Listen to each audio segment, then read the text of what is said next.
Miss Miller, I'm glad to see you here. Oh, Constable Zellner. I heard what happened to you on board. Awful. Truly awful. All's well that ends well. You are waiting for Professor Lucien? Mm-hmm. Tomorrow you'll be sailing down the Nile, if I heard correctly. That's right. I'm sure it will be an amazing experience. But you don't seem to be very excited. Oh, but I am. It's very generous of Lady Westmacott to invite me, and especially Matty. He'll learn a lot. But? Well, Professor Lucien offered to join us. Then Matt will learn even more. And I'm sure it won't be unpleasant for you either. No, I just don't know how Matty would react if Edgar came with us. I understand. I could test the water to see how he'd feel about it. Would you do that? Oh, thank you, Constable Zellner. Were you able to find out why Professor Lucien left the forecastle so suddenly last night? No, not really. We only had a brief conversation. He was still very nervous. He was like that on the train as well. Seems to be typical of him. It must be something to do with the burglary at the museum. It really affected him. But he told me not to worry about anything. He said, soon this would all be over. Really? How did he mean that? Oh, I didn't ask him, Constable. Are there other passengers from the ship here? Oh, yes, we arrived as a group. David Kreutzer, the violinist, was with us. So were Miss Myers and Mr. Inch. He seems to have gotten over the death of the Baroness pretty quickly. He seems positively relaxed. I've met him. He looks on the bright side of life, so to speak. Where is Mr. Kreutzer? He's over in the treasure chamber. Matty is downstairs in the main hall. I'm afraid I'll hear the sound of something priceless shattering any second. Matt will be careful, Miss Miller. I'll continue my tour of the museum. Oh, yes, there's so much to see.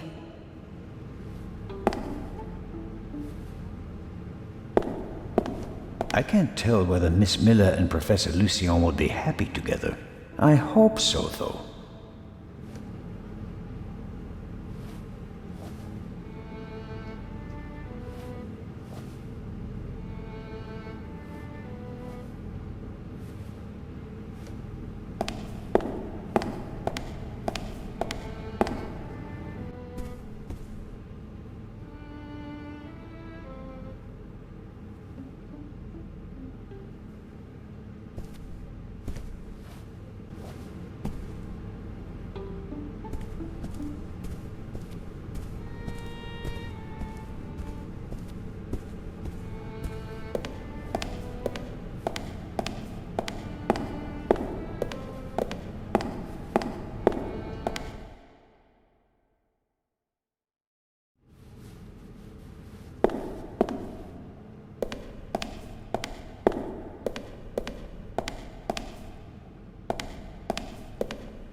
Ah, I've heard of this.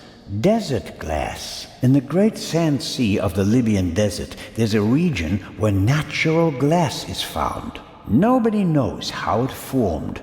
The valuable material was often used for jewelry in ancient Egypt.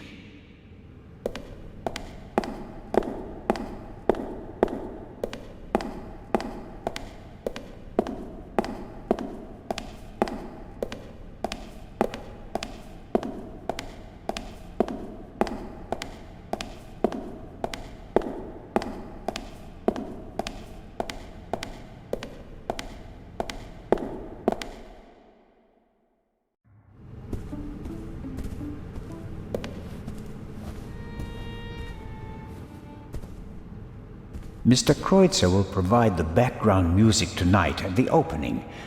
Does he have anything else on his agenda? How are the acoustics, Mr. Kreutzer? Average. I wouldn't have expected anything else from a big stone cavern.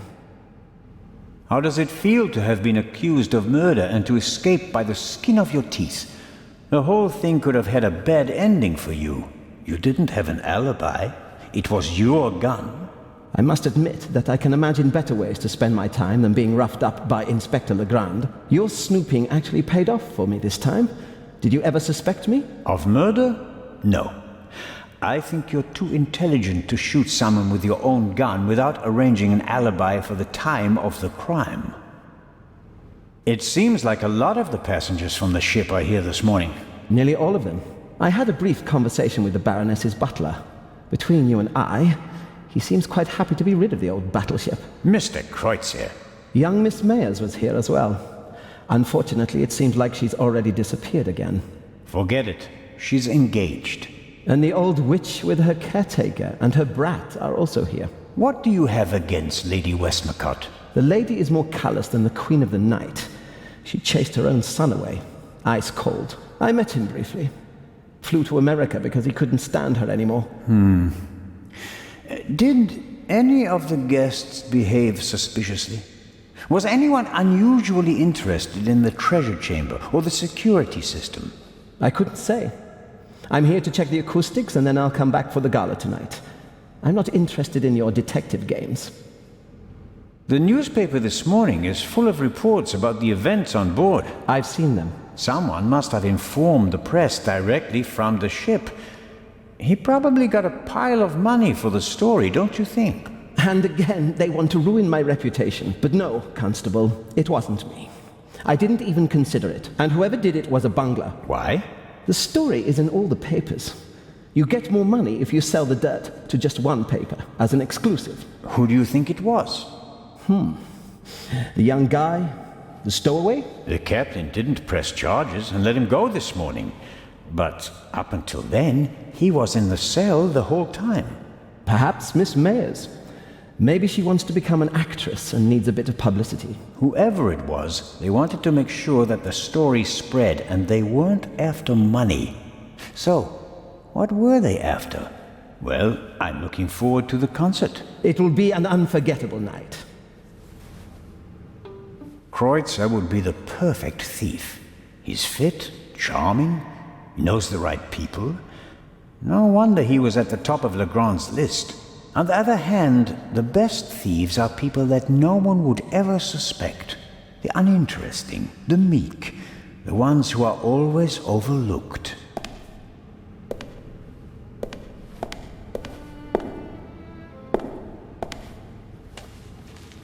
I can't read what it says, but the cover features a dashing picture of Legrand.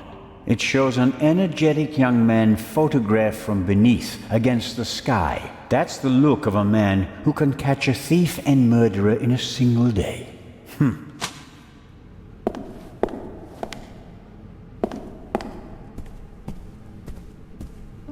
That must be the treasure chamber where the Eye of the Sphinx is due to be exhibited. The display case is already prepared. No, sir. I'm from the Swiss police. I want to check the security arrangements.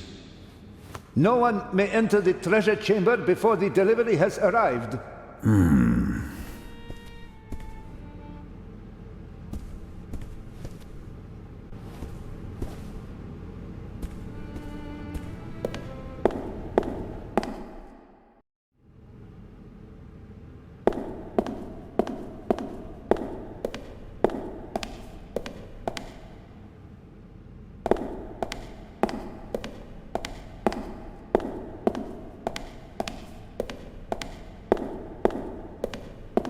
Several daggers in a row. Their shapes and patterns look timeless, elegant.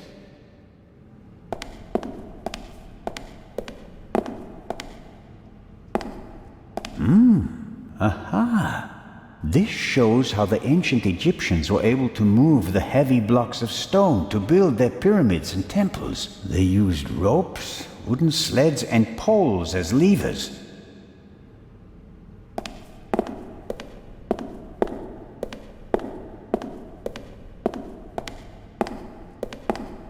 Impressive, isn't it? Thousands of years old and still beautiful. That it is. They dug it out of the sand near Thebes over 50 years ago.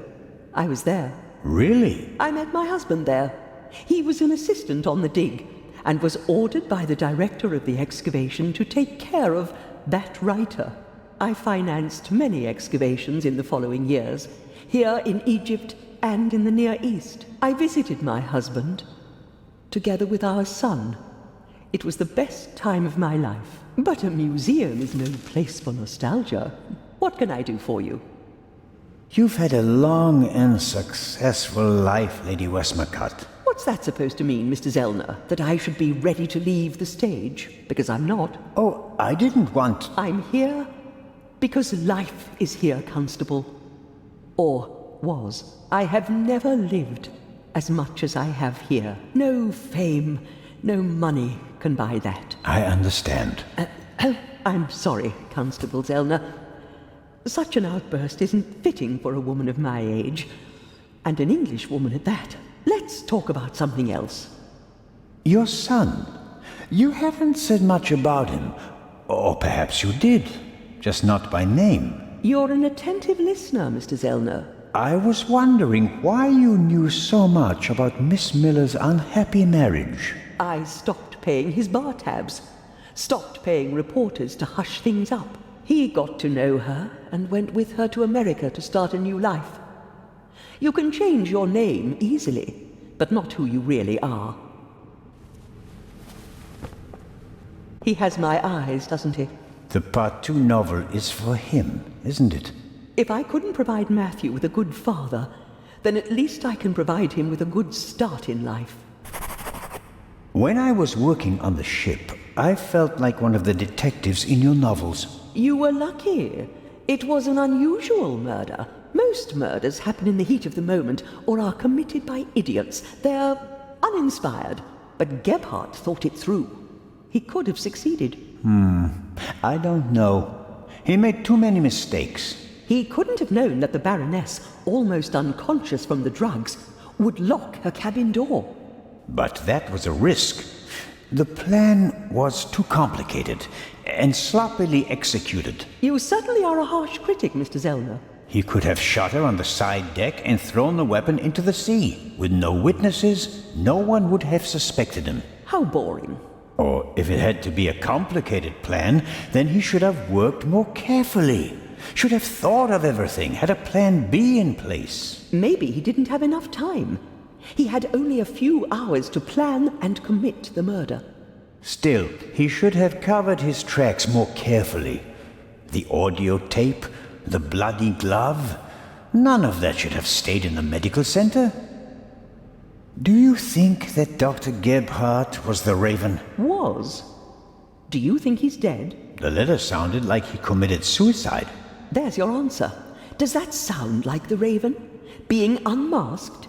Taking the easy way out? My sentiments exactly. The Raven wouldn't commit murder, get caught, and then jump into the sea. You don't want everything to be over, do you? It's my chance to do something great. It can't be over yet. At least you solved the murder of the Baroness. You're a hero. That's not how the newspapers see it. Nor I. Something's missing. I can achieve more. Careful, Constable. He who flies too close to the sun... Is that the myth of Icarus? To be honest, no. The story is Greek, and was only written down 1,000 years later. I was counting on the dramatic effect. Oh, worked well enough. Let's assume that the thief is still out there.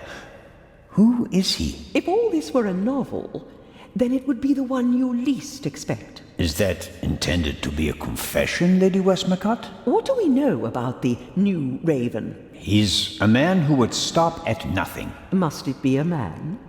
And how do we know that it's just one person? There could be several people collectively pretending to be the Raven. So, we don't know anything. That's not completely true. We know that he or she wants the Eye of the Sphinx, and will probably strike here, assuming he or she hasn't already gone. It may be the end of the story for me, Lady Westmacott. Inspector Legrand will arrive soon and send me to the hotel. I'll return tonight for the gala, hoping all the while that the Raven does dare to attempt a burglary. Tomorrow morning, I'll have to return to Switzerland. What an unsatisfactory ending that would be. It It wouldn't be a triumphant ending, but it could be worse. At least you'd still be alive, Constable. Will you attend the gala tonight, Lady Westmacott? But of course, the antiquities, the delightful atmosphere, and who knows, perhaps there will be another spectacular burglary. And your cruise? The ship doesn't leave until tomorrow, and believe me, I'd cancel the cruise for this. As always, it was an entertaining and enlightening chat, Lady Westmacott. I'm going to miss our little chats, Constable Zellner. Goodbye.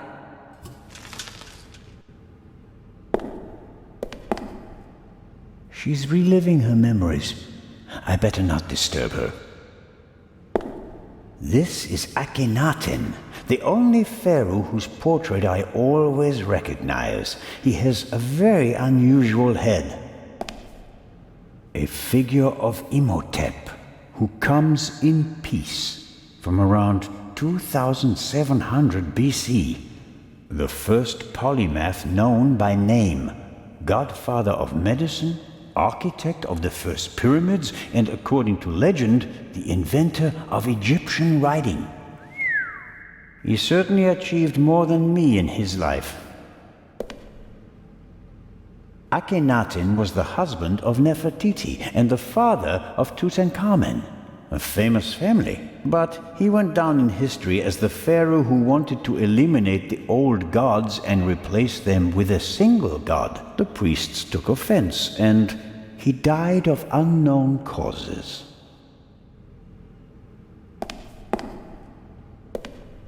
Ahoy, Matt! The statue was talking. The statue was talking? Yes. And what did it say? It said it was... That's a very bad word. I know. And an English one. Don't you think it's odd that an old Egyptian statue speaks English? Don't you think it's odd that a statue speaks at all? That would have been my next question. And, is the statue talking to you right now? Do you think I'm nuts? No, of course not. I just thought you might have much better ears than me.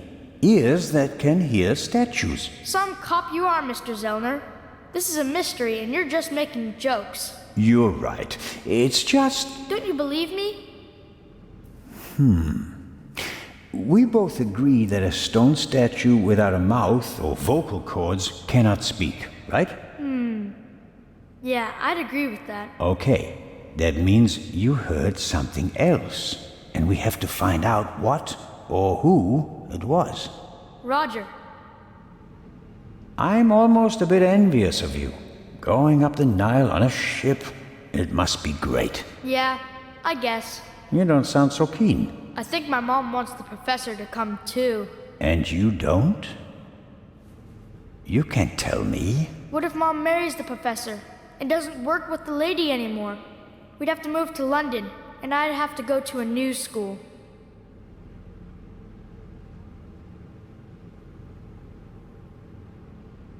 You like your life as it is, and you don't want to change a thing, right? But have you ever thought about whether your mother is happy? The world doesn't revolve around you, you know. If you're unhappy, you have to do something.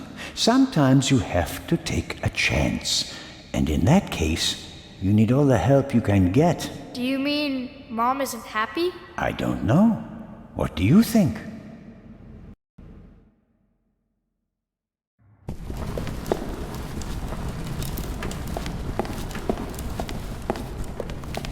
This will all be over soon. Then I'll finally have time for you. We wanted to head back to the hotel. Certainly. And tonight at the gala, I'll show you around the museum, okay? And have you made up your mind about the cruise? Well, I don't really know.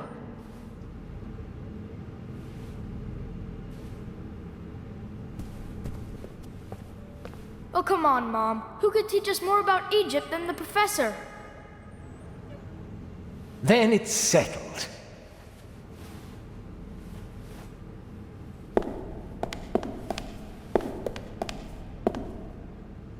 I didn't expect you to say that. Well, Mom, sometimes you have to take a chance.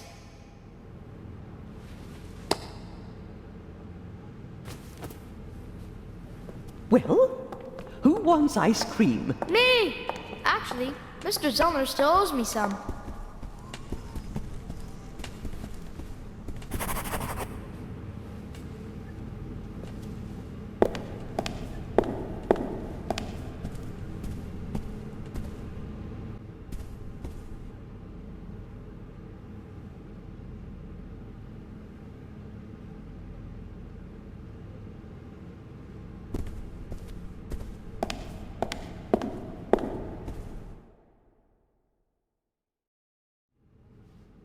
A great moment! Professor Lucien, your key, please. Yes. Well, Come on, Professor. but you have to realize that... Thank you. Finally! But... Professor? I wanted to give you this.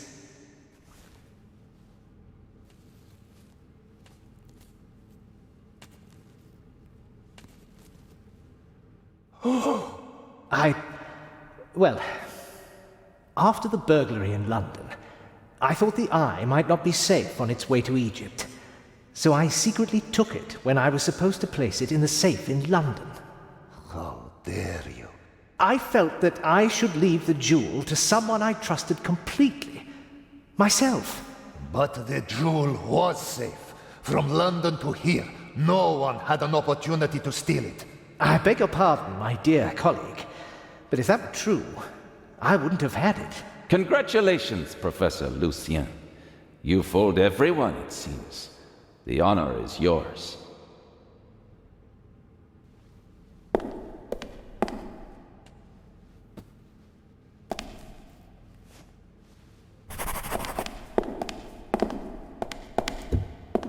Well, that's that.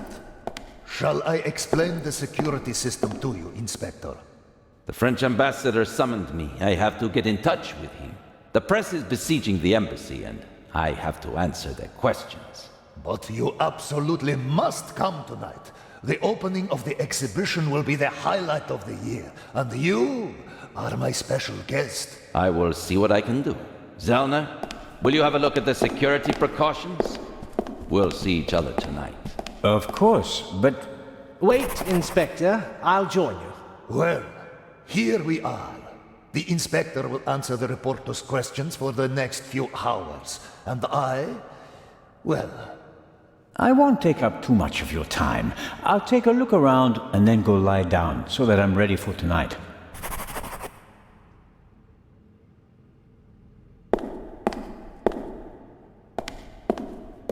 How is the display case protected? it's made of bulletproof glass that's several centimeters thick.